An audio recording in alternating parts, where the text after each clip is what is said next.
Welcome to Zone to Speak, reporting from the road at the Via Race. 4,000 kilometers of pure ultra cycling from Italy to the Netherlands. I'm Juliana, traveling with the race and bringing you daily highlights, rider stories, and the moments that define the ride. Let's dive in.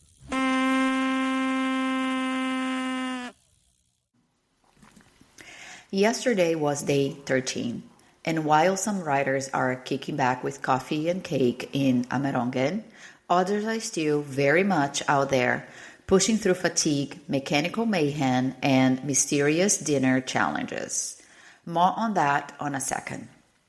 Let's start where the road ends. Leisure in Amerongen. Amerongen is now officially in holiday mode. The square outside the Prologue is turning into a low-key beach resort, minus the sea. Riders who have finished are swapping lycra for flip-flops and yes, posting about it on Instagram. I mean, after 9 to 12 days of grinding across mountains and valleys, what else are you supposed to do? Spa day is earned. And if you are not on social media, don't worry. They will tell you about it in person, with photos and probably graphs. For those not in Amerongen, the final kilometers are anything but a holiday.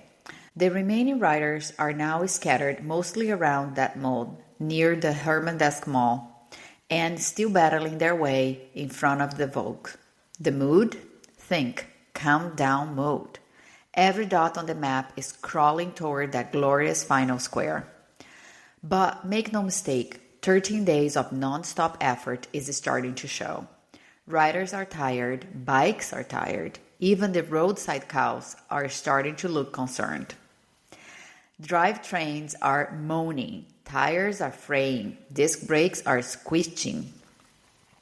And it's like every part of every bike is asking, are we there yet?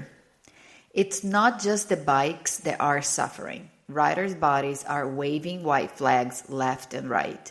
Knees, quads, feet, necks. All the essential bits are sending SOS signals. 2 riders had particularly rough days. Fiona Shorten suspects she's developing Sherman's neck. For those new to the term, that's when your neck muscles are just done. Head won't stay up. It's brutal. Fiona is resting now, and we are rooting hard for her recovery. And Mark Vanderham has been struck down by stomach issues.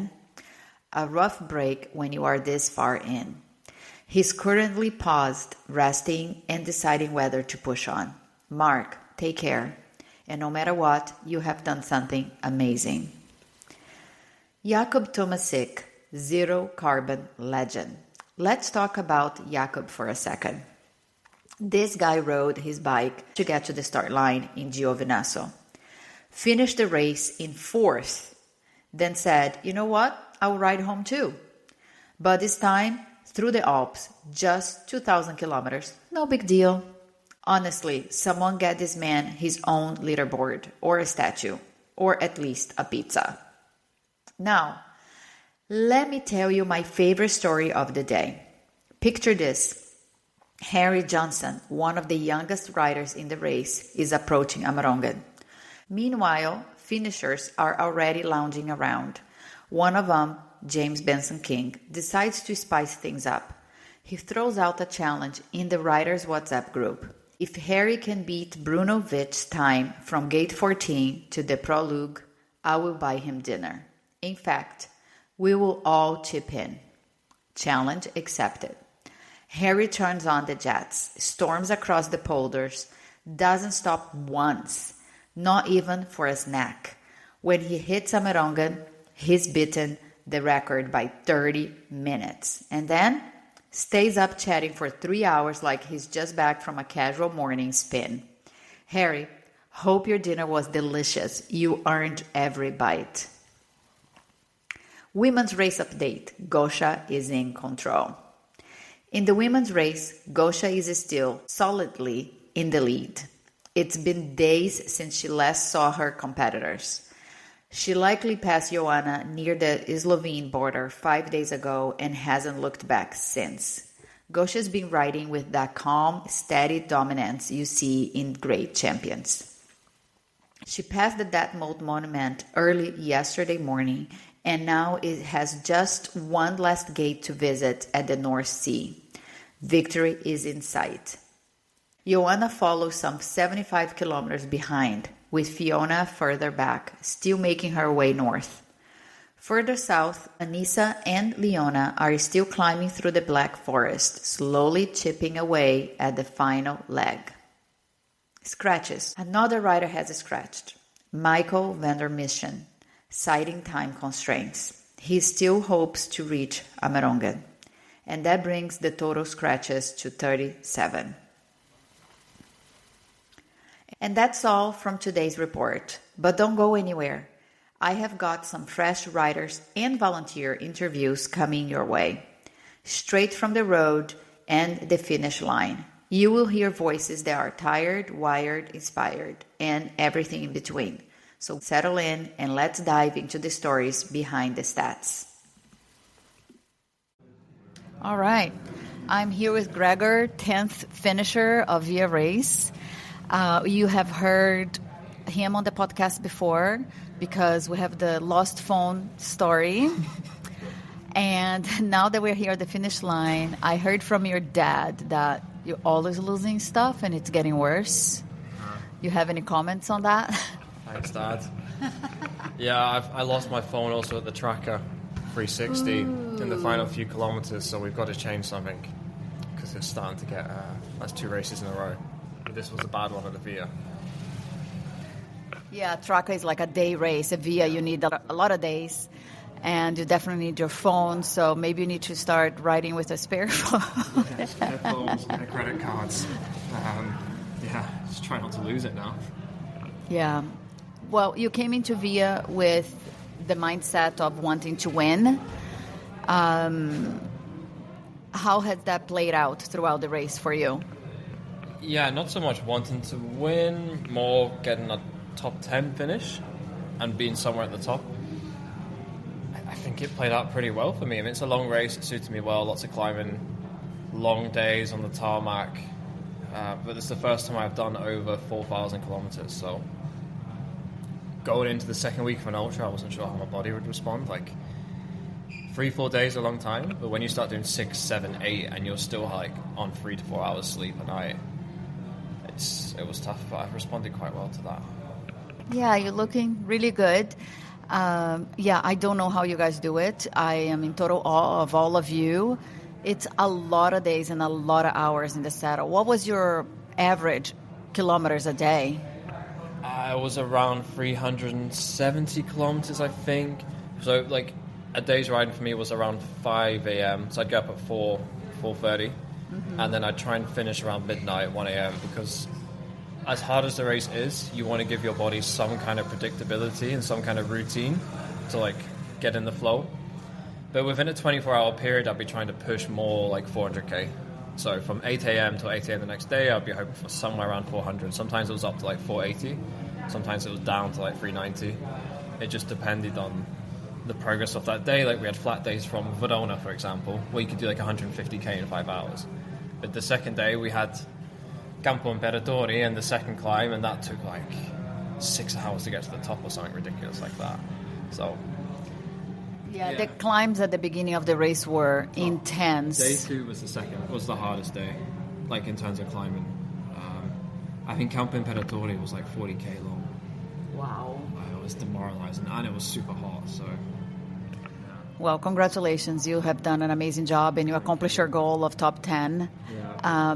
I also heard that you had ambitions to do other events, but now after experiencing Via, you have changed your mind and you want to come back next year. What was the experience? What's your feeling that made you change your mind? Yeah, halfway through the race, I was like, I'm coming back. Which is amazing because you're suffering so much. And I'd had like the lost phone, and mentally I was on like a 2,000 kilometer chase to get back in the top 10 from like 16.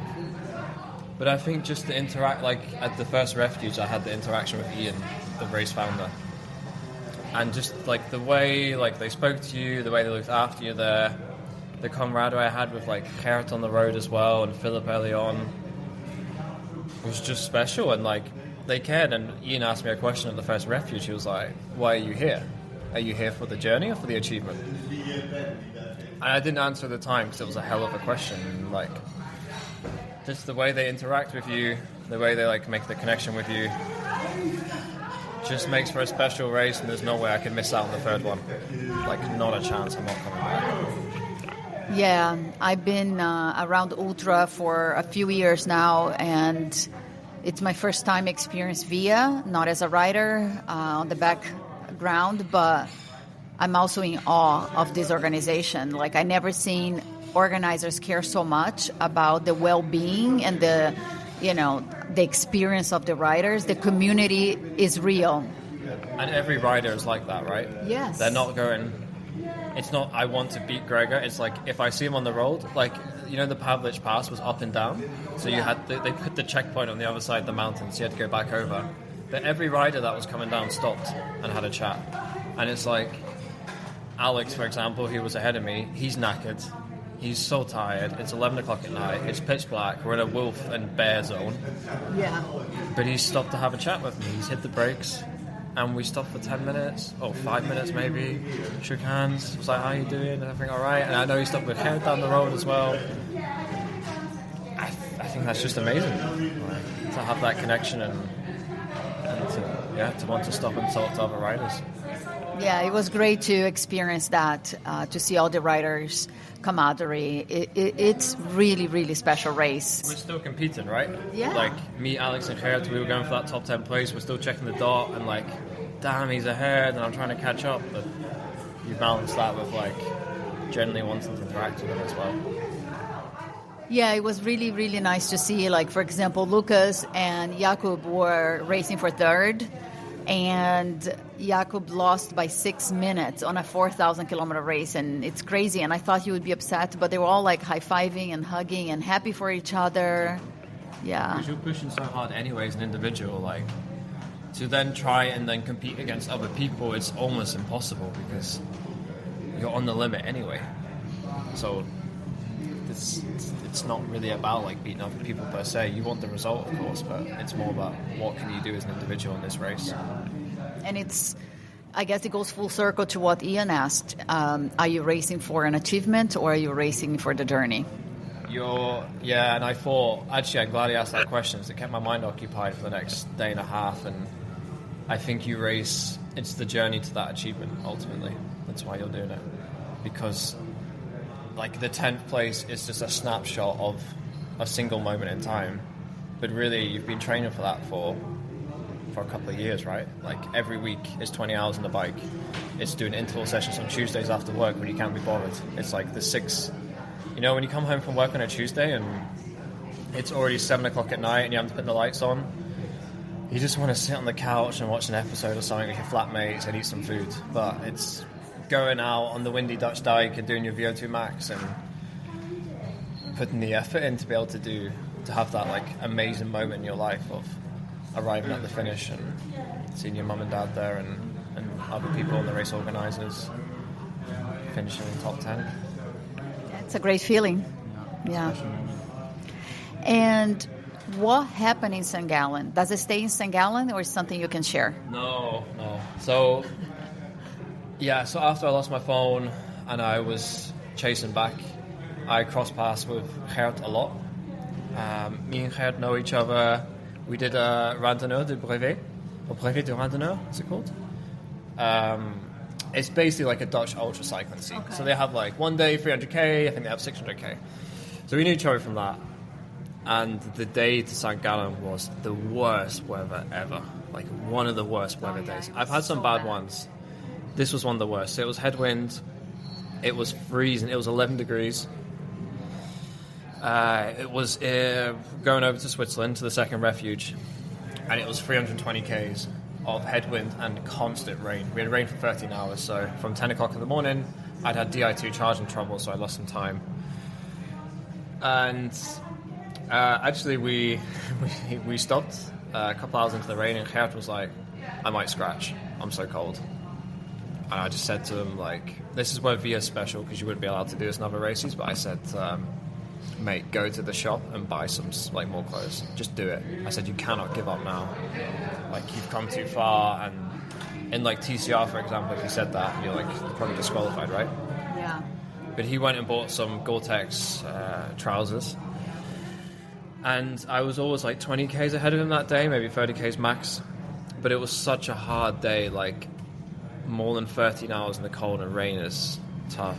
And then you're, like, scrambling to get to this checkpoint. And when I got to the checkpoint now before, but when he arrived, we were just so happy to see each other. Like, we gave each other a hug, and I could see how cold and tired he was. And we took off all of our wet gear. Aww. And it was just like a smelly, wet hug. But, yeah, just sharing that moment together. Because only us two understood at that point what we'd just been through the whole day. Yeah. And how wet and cold. Like, you're so wet and cold that you don't stop for food. Because stopping for food means having to get back out on the bike again. So I stopped twice for water refuel. And we made the analogy at the checkpoint, at the refuge, that it was like a plane crash and two survivors had found each other again. Aww. We were just we slept on the Lilo, like I slept a bit less because I'd been there a bit longer. I think I had like 3.5 hours and I got going again. But it was just a special moment that we shared there. Those ultra moments are so special, and I love this about Via, that you are supposed to look out for the community. I understand the race mentality of other races, but I think it's to a point where you might even jeopardize someone's well-being, and I don't think it's worth it. I think what I most love about ultra, I come from triathlon, and when I came to gravel and ultra, the community won my heart. I'm like, I never want to go back to that type of competition, mentality. And so I think Via has the right recipe for sure. But you can also compete, right? Yeah, exactly. You're still competing, but you care for others. It's like you have both. Like, I'm there for the best possible result. And if that means, like the last night, I pushed through the last night to make sure I was ahead of Alex and Gerrit into the top 10 because I want to be in that. Like, I thought of pushing for that last night was one of the worst experiences of my life, probably. But you do it because you want it, that top 10, but at the same time you're like sharing that special moment with Gerrit and something going on. You're still worried that Alex, is all right, and because I saw his tracker was still, and I was like, I hope he's not crashed or something. Yeah, so you can have both. Yeah. So I just have now a few fun, lighthearted questions. First thing you ate that was not gas station food? Oh, wow. Do you know the best meal I had was after Grand Ballon? I stopped in... what's it called? It's not Munster, is it, or something? Anyway, after Grand Ballon Descent, I stopped in this village and I had like a humongous cordon bleu in a restaurant. And ultra, you don't stop in a restaurant, right? Like, it takes too long. But I had time. I'd finally just about caught up. I knew I booked an apartment in Strasbourg for like €20. Nice. And I was sorted, and I'd made great progress. I was over like the last big climb of the race. And I had this cordon bleu with like fries, vegetables. And I got warm again. I had a coffee. The people gave me a free dessert because they heard what I was doing. And it was so satisfying to eat. It was amazing. That was a good pick-me-up to keep up with the journey. Full stomach. And then actually when I got to Strasbourg that night, I ordered a humongous McDonald's takeaway through Uber Eats. Also very good. Nice, Uber Eats. Yeah, I was eating a McFlurry in the shower. I had like an M&M peanut caramel. You were allowed to do anything on an ultra. I was like having a hot shower, holding this, like, trying not to make it melt, and I was like spooning it into my mouth, and it was one of the most beautiful moments of my life. Just, yeah. Yeah, that's classic. Awesome. Have you had any interaction with a local, and if so, what was the strangest or funniest interaction you had? The night I got a free hotel room when I lost my phone, and I explained to the guy what happened. He didn't speak English, he's Italian. It was a strange hotel, I have to say. It was a little bit sus, but anyway. And yeah, he'd been on the phone. I think his brother was the owner or something. Okay. And the brother was like, make sure you send him away and whatever. And the guy was like, right, here's the deal. You do not tell anyone you were here. And by 6 a.m. you have to be out, and you're going to get this room which hasn't been cleaned. I was like, yeah, that's fine. I don't care. I'll lie on anything. And you're going to get a breakfast as well. But he said, just get out as soon as it's 6 a.m. I need you gone. And actually, do you want to know the worst thing was? Tell me. I gave him my passport as like a deposit, and I forgot to pick up in the morning. Of course you did. So I was cycling back up the hill, and he chased me up in the car. Oh my god! And handed out the window. Wow. I forgot about that. Oh my god! Thank goodness he. That was a bad one. Figure it out. I was so tired and stressed about my phone that I was like, let's go up the climb and, let's get up this climb and do it. What about if you had to name your bike after this race, what would you call it? Oh, I don't know. So I ride a steel frame Fairlight. Pretty nice. Would highly recommend for ultra. I don't know. Something about, maybe you can help me. Something about being sturdy, consistent, reliable. Just a solid machine. Steel frame tank, like proper chomping up those hills. Solid machine. I'll have to think of a name for it, but solid steel or something. Sounds great. Thanks, Gregor. It's so good to meet you, and congratulations again. Thank you.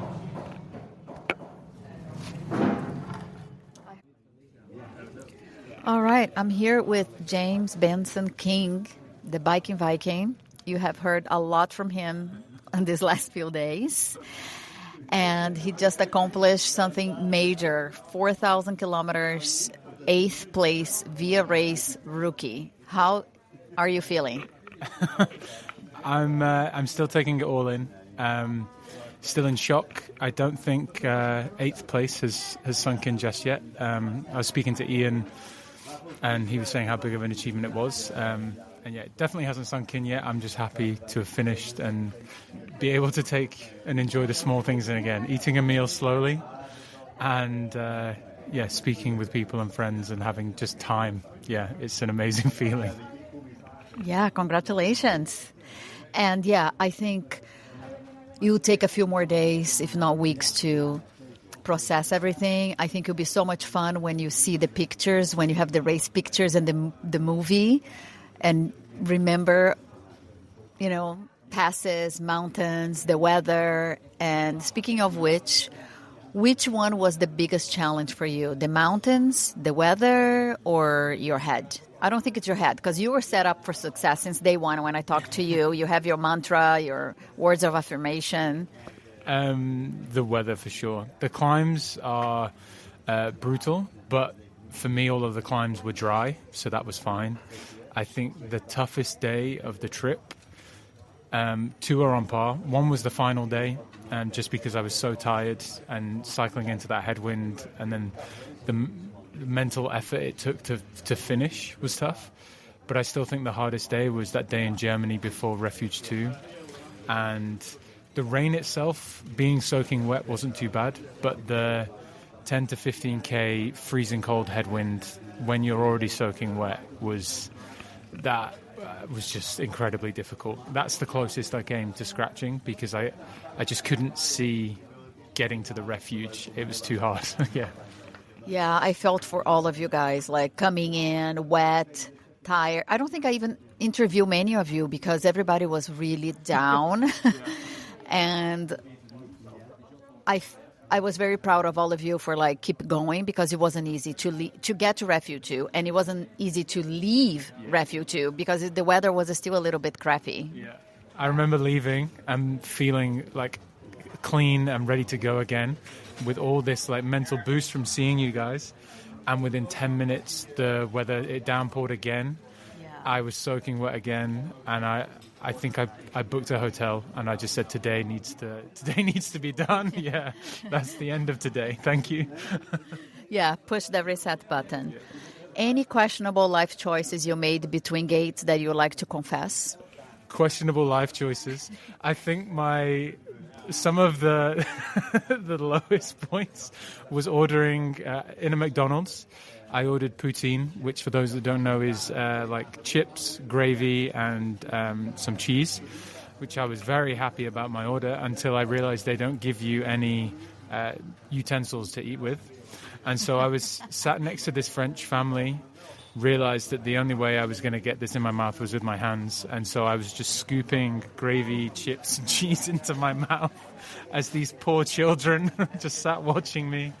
But you have no shame in those moments. And I kind of was so tired and so hungry that I was like, you kids need to learn that this is what ultra racing takes. Viking mode kicked in. Any questionable playlist or song that got stuck in your head? I lost my headphones after Refuge 2, so I spent the last 3 days listening to everything out loud. And some of the comedy podcasts I listen to are not enjoyable for others. So I only listened to them in the middle of nowhere. In terms of music, I went back into I think I had my music from when I was like 14 on, and Chris Brown, Yo, Excuse Me Miss, was played a little bit. That got me through some weird parts, and then some German techno as well got me through that rainy day for sure. Wow, you really went back. I'm here at the Prologue with Olivier. He's one of the volunteers here at Via Race. Olivier, how did you get connected with the race? So Ian and Ingo reached out to me last year to race the first one. So I entered, but things happened that I couldn't really race. So I deferred to this year. And then this year again, I couldn't really race. So I said, I've got a week off. I can volunteer on the finish line and help you out, guys, because I already did volunteering on the Trans-Pyrénées a couple of years ago, and I enjoyed it. So I thought, why not? Cool. And why are you giving your time? Like, what is the satisfaction you get from doing this? I mean, it's meeting people, meeting new friends, seeing old friends, and coming here in Amerongen because I started and finished a race here. So the only race that I managed to complete, actually, out of the 2 races that I entered so far. So it was good to come back here in Amerongen and see family, really. Yeah, and relive old memories. What is the weirdest thing you have seen a rider do at the finish line so far? At the finish line? Can't really remember right now if anyone did any. Oh, I think one of them came back through the back of so there's a kind of area in front of a prologue where you can sit down and eat and do different things. And one of the riders came through the back, so everyone was expecting him through the front, and he came through the back. Yeah, it was Alex Girl. He did the finisher lap around. And be honest, do you have a favorite rider? I don't have a favorite rider because I'm not aiming for anyone. I mean, it's just not. I don't. I mean, I know Ronin. Ronin is still out there. Well, I know Ronin from London. So that's probably. It's not that he's my favorite, but I'm rooting for him. So he had a lot of electronic issues in the last few days. All this electronic failed, his dynamo failed, but he's making his way to the Netherlands at the moment. So he'll be here, but I'll be gone already because I'm leaving tomorrow. So. But yeah, that probably will be my favorite rider because I know him personally. Yeah, it makes a difference. Yes. What's your go-to snack to survive the long volunteering shift? I call it sweetbread here because I can't say the name in Dutch, but in France we call it pain d'épices. So it's a very sugary kind of bread, and that keeps me going on the bike and that keeps me going on the shift here. If you had to describe Via Race in 3 emojis, what would they be? A bike, because it's a bike race. A big smiley face. And I'll probably put the last one as a family also. Oh, yeah, that's the spirit of Via. Would you do it again next year, or are you actually racing next year? Given the fact that he will be starting in Amerongen, That means I will be coming here for the fourth time in the space of 3 years. If I'm not riding, I'll definitely be volunteering. Awesome. I hope to see you then. Thanks, Olivier. Merci beaucoup. Merci. And that's all for today's episode. I want to thank the listeners for tuning in. Your support means everything. If you enjoyed this episode, please consider following, leaving a review, and sharing it with your friends.